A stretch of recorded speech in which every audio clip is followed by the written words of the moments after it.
So, mahaba yung passage natin. Mamayang hapon din, mahaba yung passage natin. So, ito yung narrative ng kapanganakan ng Panginoong Jesus. Pero dito sa passage natin, merong tatlong events. May tatlong events na nangyari doon sa ating passage. Una, kinuwento ni Lucas yung census. Pagkatapos ng census, pinakita sa atin, census and kapanganakan ni Jesus. Pagkatapos ng kapanganakan ni Jesus, ipinakita sa atin yung pagpupuri ng mga anghel. At pagkatapos ng pagpupuri ng mga anghel, ano yung ginawa ng mga pastol? Census, mga anghel, tapos yung mga pastol. Bakit importanteng ilagay ni Lucas yung census na nangyari dito sa Luke? Importante na nilagay ito ni Lucas para ipakita na fino-fulfill ng New Testament yung hula sa Old Testament. Sinulat din ito ni Lucas para ipakita kung paano kumikilos yung Diyos sa probidensya niya. Ginamit niya yung politika para tuparin yung hula, para ipanganak yung Panginoong Hesukristo. At importante rin yung census na ito para ipakita kung anong pinagkaiba ng kaluwalhatian ng tao sa kaluwalhatian ng Mesiyas. So, maraming ginagawa yung Diyos sa isang pagkakataon lang, no? Ginamit ng Panginoon yung Roman Empire para i-fulfill yung Micah chapter 5 verse 2. Ito yung sabi sa Old Testament, Micah 5:2. But you, O Bethlehem Ephrata, who are too little to be among the clans of Judah, from you, sa Bethlehem, from you shall come forth for me one who is to be the ruler in Israel, whose coming forth is from old, from ancient of days. So imagine, nasa lumang tipan, hundreds of years ago, merong prophecy na ipapanganak yung pinangakong Mesiya sa isang lugar, specific na lugar, Bethlehem. At ginamit ng Panginoon yung census. Ginamit ng Panginoon yung census kasi si Joseph ay taga Bethlehem. Nasa lineage siya ni David. Ginamit ng Panginoon yung political move nila Augusto Caesar ng pagano para si Mary at Joseph ay pumunta sa Bethlehem. Pumunta sila doon para mag-register doon sa census. At sa pag-register nila doon pinanganak ang ating Panginoon. Ganun din, pinapakita nito kung ano yung pinagkaiba ng kaluwalhatian ng tao at ng Diyos. No? Kasi yung census na yan, yung registration na yan, power play yan. Pinapakita ng Roman Empire gaano kalawak yung nasasakupan nila. Gaano kailangan magbigay ng loyalty yung tao. If you register doon sa census na yon, ibig sabihin, pinapakita mo na loyal ka, magsasubmit ka sa political authority ng Roman Empire. So ito ay isang power move, no? Ipinapakita na ito ang aming political power. Kaya lang, sinabi dito sa talata natin, habang kayang pasunurin ni Caesar, yung mga tao, pumunta kayo dito, mag-register kayo, that's real authority, no? Totoong kapangyarihan yon. Pero gusto ipakita ng Diyos na yung kaluwalhatian niya ay iba, hindi ganon. Yung kaluwalhatian niya ay nandoon sa tahimik, liblib, ordinaryo, hindi napapansin ng tao na kaluwalhatian. 3 beses, brethren, ginamit yung salitang manger. Pinaulit-ulit ni Luke. Sa verse 7, manger. Verse 12, manger. Verse 16, manger. Ini-impress ni Luke na ipinanganak yung hari ng mga hari, Panginoon ng mga Panginoon, yung totoong otoridad, yung totoong kaluwalhatian, totoong kamangha-mangha at dapat ipagdiwang doon sa tago, sa payak, doon sa ordinaryo, sa manger. Kasi hindi na kailangan isulat ni Luke yun kung hindi niya point yun. No? Sabihin niya lang sa manger. Tapos move on na. Hindi, ulit-ulit niyang sinabi. Ganito ipinanganak yung hari, mas mataas kay Caesar. Mas mataas sa mga pinuno ng mga bansa. Pinapakita kung gaano ka mapagpakumbaba at ano yung katauhan ng haring ito. imagine kung paano kinontrast to ni Luke. Bakit niya inilagay kinuwento sa context ni Caesar Augustus yung kapanganakan ng Panginoong Hesukristo? Ang headline sa panahon nila ay yung kapangyarihan ng Roman Empire. Yun yung headline, yun yung pumuputok na balita. Kaya nga nabalitaan siya ni Joseph eh. Kaya nga alam nila eh. Kaya nga sila pupunta doon. Ang headline sa panahon nila ay yung census. Pero yung kapanganakan ni Jesus, ang Diyos anak, ay nakatago at hindi napapansin. So imagine, kunyari, sa panahon natin, ano yung mga headlines? Duterte, Marcos, DPWH, Vico Soto, yung mga headlines, yung mga talagang, ito yung mga major events sa ating bansa. Tapos, alam ba natin yung nangyayari sa isang simpleng bahay dito malapit sa may Barangay Inarawan? Alam ba natin yung nangyayari sa loob ng bahay na yun? Hindi. Ganun yung contrast na pinapakita ni Luke. Sabi niya, ito yung headline, ito yung pumuputok ng mga balita, ito yung census, ito yung kapangyarihan ng Roman Empire. Pero, yung pinaka-importanting mangyayari sa buong kasaysayan ng sanlibutan ay nandoon sa tagong manger, sabsaban. Na hindi napapansin ng marami, dinadaan-daanan. Hindi nila alam na nanganak si Maria at yun yung pinaka-importanting nangyari sa balat ng kasaysayan. Samantalang yung kaluwalhatian ng tao ay viral, yung kaluwalhatian ng tao ay front page, pero yung kaluwalhatian ng inkarnasyon, yung kapanganakan ng tagapagligtas, yung sinasabi natin na hypostatic union, yung totoong Diyos, totoong tao, siyang nasa walang hanggan, labas sa oras, ay pumasok sa oras, siya na hindi nagbabago, ay nagsimula na naging tao, siya na lumikha ay naging nilikha, siya na hindi mo pwede ikumpara sa kahit ano sa nilikha ay naging nilikha.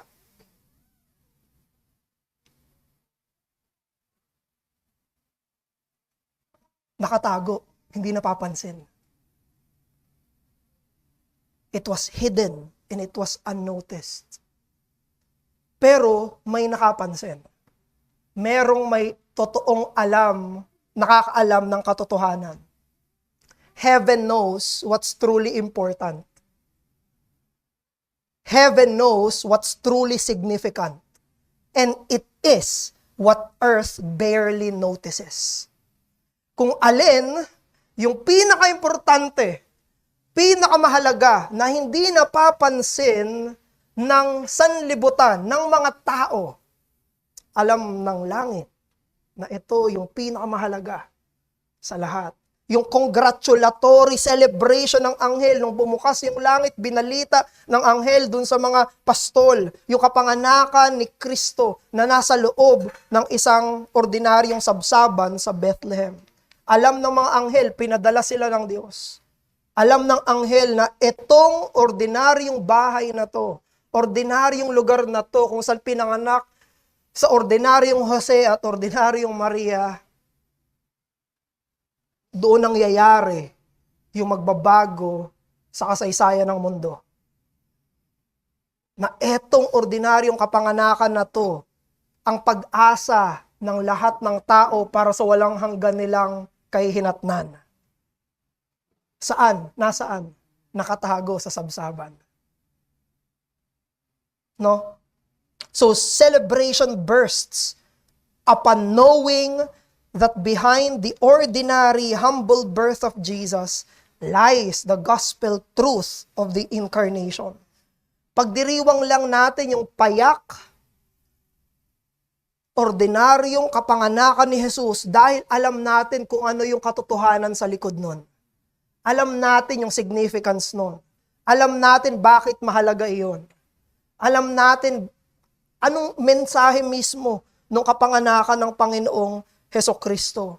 Alam niyo, isang purpose ni Luke Bakit niya sinulat yung Luke? Nasa chapter 1 yan eh. Sinabi ni Luke sa Luke chapter 1, verse 1 to 3, sabi niya doon, inasmuch as many have undertaken to compile a narrative of the things that have been accomplished among us, just as those who from the beginning were eyewitnesses and ministers of the word, who have delivered them to us, it seems good to me, si Luke, having followed all these things closely for some time past, to write an orderly account for you, most excellent Theophilus. Sinulat ni Luke yung libro niya para sa isang tao, kay Theophilo. Sinulat niya kay Theophilo ito para patunayan na totoo yung nangyari. Na totoong nangyari yung lahat ng tinuturo ng mga apostol sa panahon nila. That this is a real historical event. Kaya sinabi ni Luke dito sa chapter 2, in those days, ang sinasabi niya ay hindi katang-isip. Totoong nangyari sa kasaysayan. Nung sinabi niya na in those days, a decree went out from Caesar Augustus, may isip ni Theophilus, yung taon na yon, doon pala yon, doon pala pinanganak si Jesus, sa taong may census, sa taon ni Augustus Caesar. Gusto ni Luke na ipatunayan na lahat ng tinuturo ng pananampalatayang Kristiyano ay konektado sa kasaysayan ng mundo. Hindi ito gawa-gawa, hindi ito katang-isip, hindi ito mitolohiya. Ibig sabihin, yung political rule mismo ng Roma ay naging backdrop para sa pagparito ng ating Mesaya. Pero, saglit lang, sinulat ito ni Lucas, hindi lang para ikwento yung kasaysayan. Yes, sinulat ito ni Lucas para ikwento yung kasaysayan, pero hindi lang para sa kasaysayan. Sinulat niya to para sabihin ano yung ibig sabihin, ano yung mensahe, at ano yung tamang interpretasyon sa nangyari sa kasaysayan na yon. Ito yung makalangit na mensahe. Yung makalangit na mensahe dito ay tungkol sa Diyos na nagkatawang tao para sa kaligtasan ng mga makasalanan. So tunghayan natin yung mga karakter dito sa talata natin na totoong nakakita at alam yung interpretasyon ng kapanganakan ni Jesus. Una, yung mga anghel. Pangalawa, yung mga pastol. Una, yung mga anghel at pangalawa, yung mga pastol. Sa verses 8 hanggang 14, yung mga anghel ay nagdiwang. Nung binabasa natin tong Luke chapter 2, una, isang anghel lang, angel of the Lord. Nag-declare siya, sabi niya doon, natakot yung mga pastol, sabi nung anghel, huwag kayo matakot. Tapos, sinabi niya yung dahilan nung pagpunta niya. Huwag kayo matakot, nandito ako para bigyan kayo ng mabuting balita. Isang balita na magbibigay ng kasiyahan sa inyo. At pagkatapos noon, bumukas yung langit at nagdagsaan yung hindi natin mabilang ng mga anghel. At nagpuri sila sa harap at sa paningin ng mga pastol na iyon. No? Pero yung center ng message ng mga angels at pagpupuri ng mga angels ay yung meaning ng birth ni Christ. Ang pinagdiriwang nila, pinanganak si Jesus. At alam ng mga anghel kung ba't pinanganak si Jesus. Para daw saan? Sabi ng mga anghel, verse 14, Glory to God in the highest, and on earth, peace among those with whom He is pleased. Pinanganak si Jesus, ito yung awit nila nung pinanganak si Jesus. Ang awit ng mga anghel, itong kapanganakan na to, papuri sa Diyos at kapayapaan sa mga tao. Kapayapaan sa mga tao.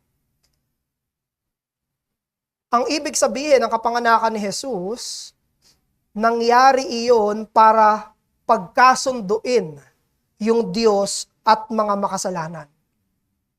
Dumating si Jesus, pinanganak si Jesus, pinadala si Jesus, dahil ang tao at ang Diyos ay hindi magkasundo.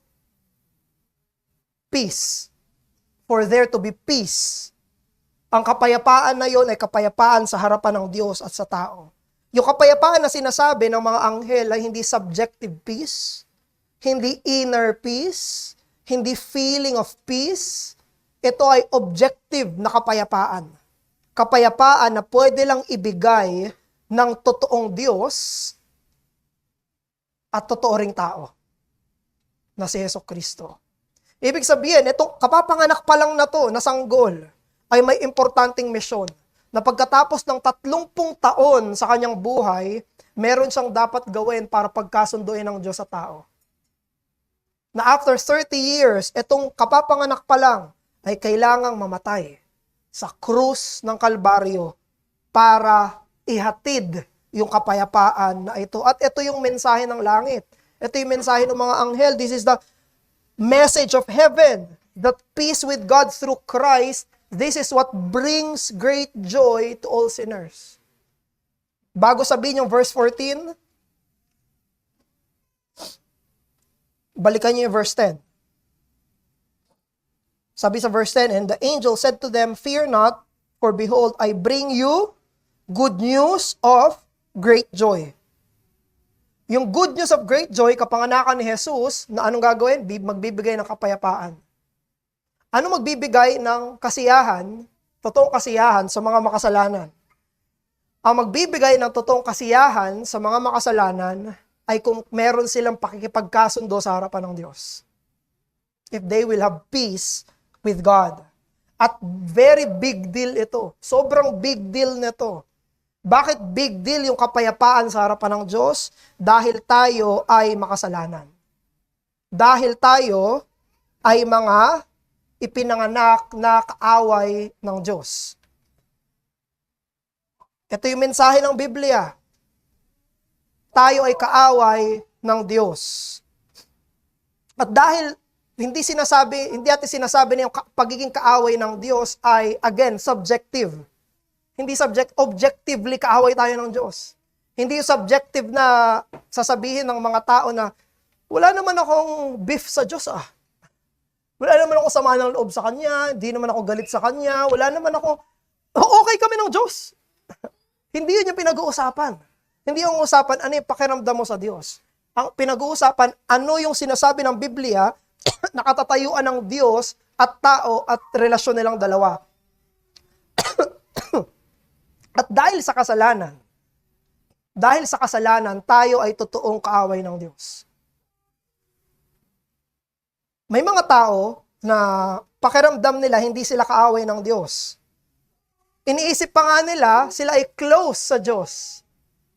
At iniisip pa nila na natutuwa ang Diyos sa kanila as they are. Kaya makakakita tayo, mga kapatid, ng mga churches na tinotolerate yung kasalanan, walang totoong usapin ng belief. Thank you, bro. May peace tayo.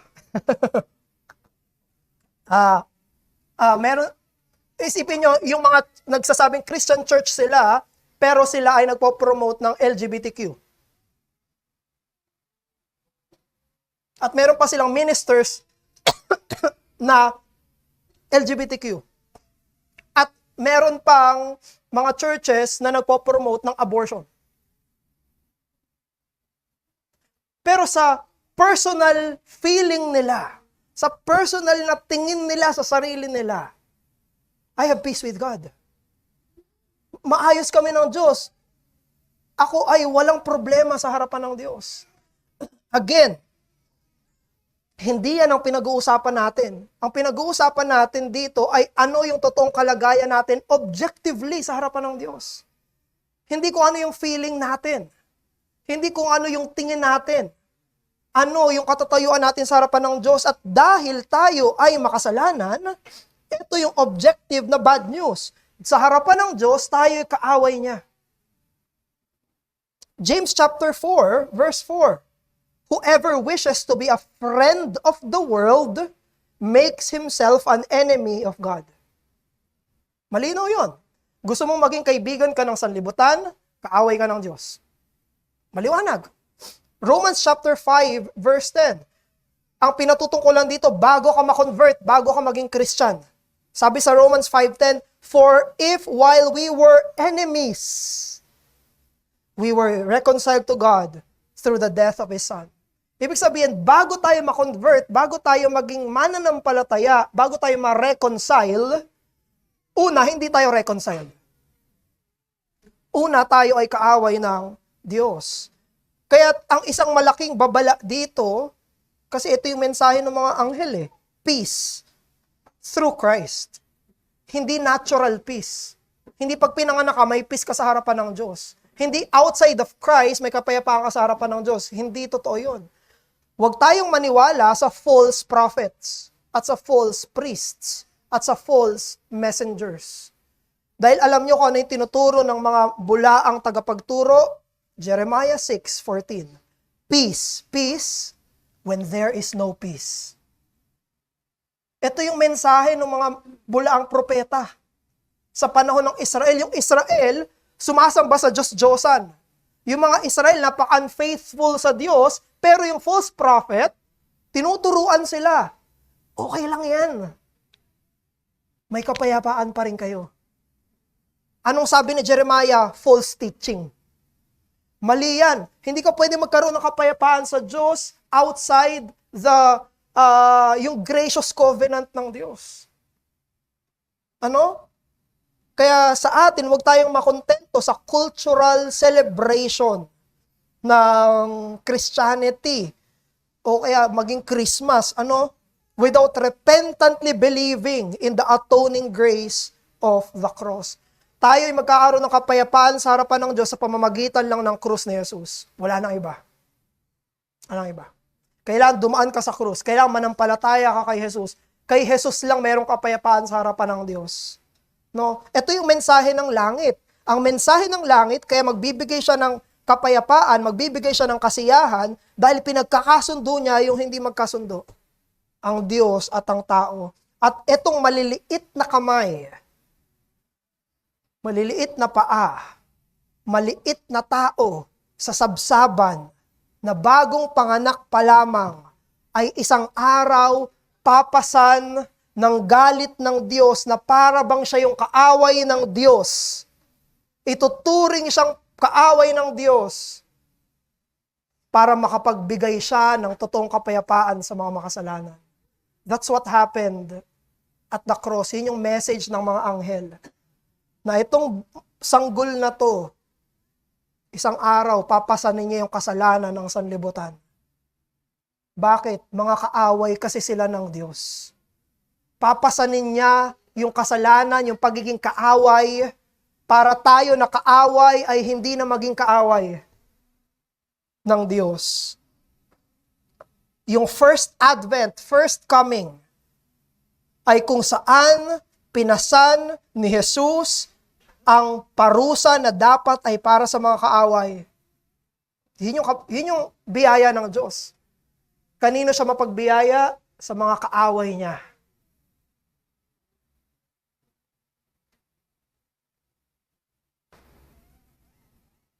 It is the good news of the reconciling gospel of God. Kaya yan yung sinulat na hymno, yung Hark the Herald Angels Sing. Galing dito yon sa Luke chapter 2. Sa unang verse, nung Hark the Herald, sabi doon, Hark the Herald Angels Sing, Glory to the newborn King, peace on earth, and mercy mild, God and sinners reconciled. Ito'y turo sa doktrina at ebanghelyo ng kapayapaan sa harapan ng Diyos. Kaya't sa atin, ang mga mananampalataya na, maniwala ka na yung kasiyahan mo ay nakadugtong sa mensahe ng pakikipagkasundo sa Diyos kay Kristo. Dito mo matatagpuan yung kasiyahan na meron ka ng kapayapaan sa Diyos. Find your joy. Find your happiness. Find your gladness to the fact that you have been reconciled with God through Christ. Maniwala ka na doon nakadikit yung kasiyahan mo. Isipin mo, siya na nakakakita ng lahat ng kasalanan mo, siya na haharapin mo sa araw ng paghukom, siya na hahatol sa iyong buhay, ay nakipagkasundo ka na sa Kanya dahil kay Jesus. Doon mo kunin yung kasiyahan mo. Ganito ka maluwalhati yung pakikipagkasundo sa Diyos. Sa pagiging kaaway natin ng Diyos, sa ating problem sa relationship natin sa Diyos, sino yung na-offend? Sino na-offend? Tayo ba o Diyos? Sino yung nagkasala? Diyos. Hindi nagkasala ang Diyos sa atin. Tayo ang nagkasala sa Diyos. Kaya naputol ang relasyon, naging kaaway tayo ng Diyos dahil sa ating kasalanan. Walang kasalanan ang Diyos. He is sinless, spotless, pure, without blemish. God has never sinned to you. Never. Pero bakit tayo kaaway ng Diyos? Dahil sa atin. Dahil tayo yung nagkasala sa Kanya. Ito yung glory ng reconciliation. Sino yung gumawa ng paraan para magkasundo tayo? Tayo na nagkasala? O siya na nagawa ng kasalanan? Sino yung nag-first move? Sino yung gumawa ng solusyon para magkasundo? Ito yung glory ng reconciliation. Ang Diyos. Imagine that. Siya na nagawa ng kasalanan, siya na totoong walang kasalanan, siya yung nagawa ng kasalanan, siya yung na-offend. Yung na-offend, siya yung gumawa ng paraan para makipag-ayos sa atin. Kaluwalhatian. Kaluwalhatian. Kasi sa pangtaong relasyon natin, ang gusto natin, nagkasala ka, ikaw lumapit. Gawan mo ng paraan. Ikaw nagkasala eh. Sa Diyos, hindi. Baliktad. Siya yung nagawa ng kasalanan, siya pa yung nag-first move.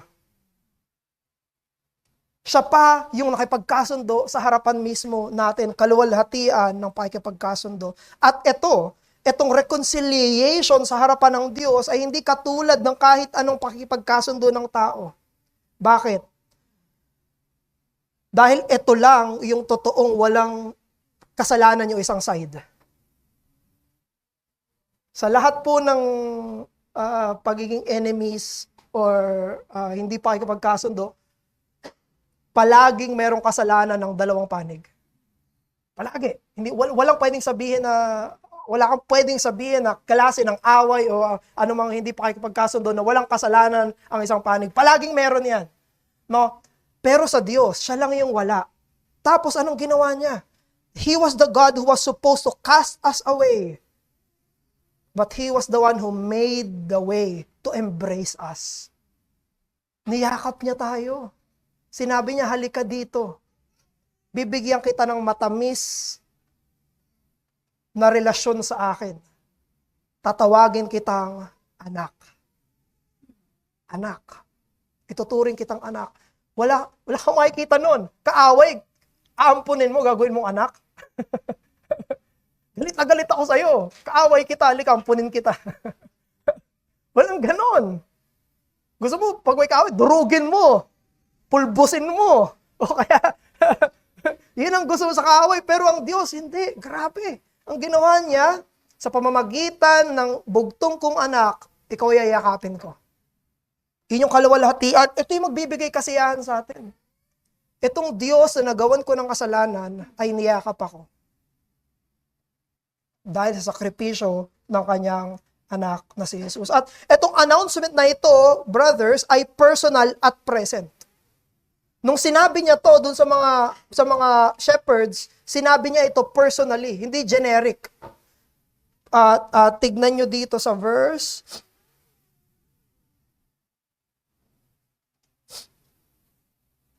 11. Verse 10, saka verse 11, sabi niya, fear not, for behold, I bring you, personal, good news of great joy, for unto you, para sa inyo. Kaya mga kapatid, tignan natin to bilang personal sa atin. Itong mensahe na pagkasundo ay para sa akin. Anong ibig sabihin? Ang Diyos ay masaya, naluluwalhatian sa iyong kaligtasan. Hindi siya grumbling sa iyong salvation. He's very well pleased. Gustong-gusto niyang maligtas ka. At sa iyong kaligtasan ay masaya siya. Hindi ba yun yung magbibigay ng kasiyahan sa akin? Uy, totoong gusto ng Diyos na ilapit ako sa Kanya. Totoong gusto ng Diyos na maligtas ako. Totoong gusto niya na para sa akin ito, yung binigay niya. And in having this constant awareness na reconciled tayo sa Diyos, ito magbibigay sa atin ng totoong kasiyahan. Kung meron tayong dapat pagsisihan natin na naghahanap tayo ng kasiyahan, hindi sa gospel. Hindi dun sa peace with God. Sa kapayapaan sa harapan niya mismo. No? So isipin natin, sa time na ito, pinanganak si Jesus, proud na proud yung Roman Empire sa tinatawag nilang Pax Romana. Peace on earth. Naging sobrang payapa netong panahon na to for 200 years under the Roman Empire. Nagbigay ito ng stability, nagbigay ito ng safety, nagbigay ito ng economic growth. Lumago yung economy nila, naging safe sila, kasi under sila ng isang empire eh. Malakas na empire, Roman Empire. So marami ng mga tao naisip nila, magandang bagay ito. It's a good thing, Pax Romana. Good thing na under kami ng Roman Empire at merong kapanatagan socially. Pero hindi ganyan yung mensahe ng Ebanghelyo. Higit sa Pax Romana. Higit ito sa ekonomiya, safety, higit ito sa panglipunang kapayapaan. Ang dulot ni Jesus ay peace on earth. Kapayapaan sa buong sanlibutan, hindi political, hindi national, kapayapaan sa harapan ng Diyos. Si Cesar, para mangyari itong kapayapaan na to, papatayin niya, patatahimikin niya lahat ng kaaway. Pag ginulo nyo itong kapayapaan na ito, patay kayo. Kaya may mga rebelde, pinapatumba agad, di ba? Yun yung peace. Pero ang kapayapaan na dulot ni Jesus, yung mga kaaway, ginagawa niyang anak ng Diyos. Itong world peace na ito ay temporary. Kahit gaano katagal, kalalim yung kapayapaan sa sanlibutan, palaging may hangganan yan. Pero yung kapayapaan na dulot ni Kristo, eternal, sigurado. At ito'y binayaran sa krus ng Kalbaryo. Kaya nagdiwang yung mga anghel. Kaya pumutok sila sa pagpupuri. Hindi nila pinuri na papuri sa Diyos dahil may Pax Romana. Hindi. Nagpuri yung mga anghel sa Diyos dahil pinanganak, dumating na yung kaisa-isang tagapagligtas na pwede magpanumbalik sa kaluluwa sa harapan ng Diyos. Pangalawa, pagpupuri ng mga ordinaryong pastol. So, yung mga angels, sila ay nag-preach, sila ay nag-praise sa harapan ng mga ordinary shepherds. Hindi sila pumunta sa kala Cesar, hindi pumunta itong mga anghel sa mga Pharisees, sa religious leaders, sa mga kings, sa mga emperors, pumunta sila sa mga shepherds. Anong sinisimbolize nun? Bakit ganon? Bakit sa mga pastol sila pumunta? Yung mga pastol sa panahon na to ay mabababang uri ng tao. Siguro hindi yun clear sa atin kasi sa Old Testament matataas yung shepherds eh. Kasi kunyari si Moses, shepherd siya bago siya pumunta sa Egypt, Exodus. Si David, bago siya naging hari, shepherd din siya. Yung mga hari sa Israel, tinatawag rin silang shepherds. No? Ang Diyos, sinabi niya mismo, Psalm 23, siya ay shepherd. No? Kaya lang, sa New Testament, hindi ganon yung turing sa mga pastol. Ang turing sa mga pastol sa panahon ng binabasa natin sa New Testament, itong mga taong ito ay hindi na main job. Ang trabaho na ng mga tao ngayon ay pag-farm, pag magiging merchant business, at ganon din may mga fishermen pa nga, di ba? So, hindi na ito yung main job, yung mga pagpapastol. Yung pagpapastol, normally, para na lang yan sa temple worship. Sipin mo, yun lang. Para lang sila'y nagpapastol, para merong provision para sa sacrifice sa temple. So, yung mga shepherds, tinuturing silang outsiders, tinuturing pa silang ritually unclean. Kasi palagi silang may hawak ng mga hayop. Ibig sabihin, sila yung least expected natatanggap ng revelation. Hindi sila yung unang-unang iisipin mo tatanggap ng revelation na ito. Pero sa kanila, binigay yung kapahayagan. At pansinin nyo anong ginawa ng mga shepherds. Tinanggap nila yung mensahe, sinigurado nila yung mensahe, pumunta sila, nagdiwang sila sa mensahe, ipinakalat nila yung mensahe. Napaka-clear dun sa pag pinansin niyo yung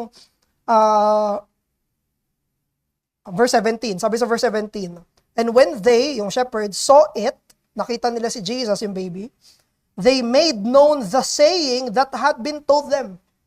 Yung narinig nila, sinabi nila. Kung ano yung narinig nila sa mga anghel, yung sinabi nila. They made known the saying that had been told them concerning this child. Etong mga shepherds na to, sa buong narrative ni Luke, sila yung unang evangelist. Sila yung pinakaunang nag-evangelize sa mga tao. Tandaan nyo, ang Luke ay prequel ng Acts. Tuloy ito, isang libro to. Luke at Acts. Pagkatapos ng Luke, diretso sa Acts. Bago pa nag-evangelize yung mga apostles, post-resurrection, post-ascension ni Christ, meron ng shepherds. Kapanganakan pa lang ni Jesus, ay ipinabahagi na nila yung mabuting balita ng kapanganakan ng ating Mesiyas. So isipin nyo, Diyos, ginambala yung mga ordinaryong pastol, kasi nagtatrabaho sila eh. Bigla na lang silang ginambala ng Diyos sa mensahe ng Ebanghelyo, at nung ginambala sila ng Diyos sa ordinaryong araw nila, itong mga pastol ay naging mga ebanghelista. Naging tagapamalita sila. God interrupted the ordinary people in their ordinary life for them to share the gospel. At ganun yung ginagawa ng Diyos sa mga mananampalataya. Ayun yung ginawa ng Diyos sa mga mananampalataya. God interrupted our lives. Normal tayo nabubuhay sa sarili nating buhay, at bigla na lang ginambala tayo ng Diyos. Sinabi niya, ito, mas importante to. Ito yung mensahe ng Ebanghelyo, gagawin kitang mananampalataya. At ang ginawa nitong mga shepherds, hindi sila nag-procrastinate.